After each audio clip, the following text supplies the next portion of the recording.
Hey, Greg Upchurch here, UT-TSU Extension in Cumberland County. I want to talk to you very briefly about transplanting grapes. Now, some homeowners, they've got a small vineyard like my parents' vineyard here.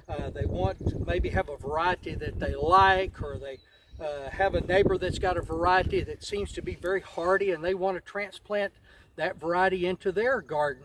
Well, it's pretty easy when it comes to a grape. Only thing I'd tell you, make certain that it's not a patented or a restricted type variety that you're not allowed to be taking cuttings off of. But beyond that, if it's not a patented plant, you can take a cane and basically grow that cane into whatever that grape variety that following year. Now, a couple of considerations. I've got an old big bull cane here where the buds are really far spaced out and it looks like an older, more mature type cane. And I've got two smaller canes here, a little bit better diameter. Maybe the bud spacing's a little bit close on this one, but one here that we can see has got pretty good spacing on the buds, but not too far apart. Well, how do I take that cutting? Well, I find a cane that's got some reasonable spacing in those buds, and what I typically do is at the end that was growing next to the trunk, I make me a flat cut, and that way I know that's a trunk end.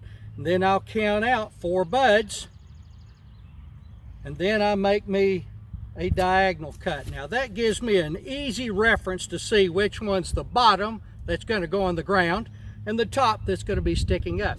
Now we're here the very 1st of April on the plateau, so it's still a little bit early to be planting those. So what I do is moisten me a little towel or something, put it in a Ziploc bag, put it in the refrigerator, keep it cool, and come 1st of May, I'll take that out, put a little bit of rooting hormone on the end, and I'm going to actually plant these 2 buds in a garden in a row.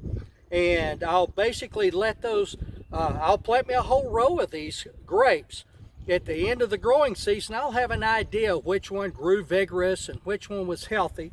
The following spring, I'll just come back in and dig those grapes up, and I'll transplant those into my vineyard.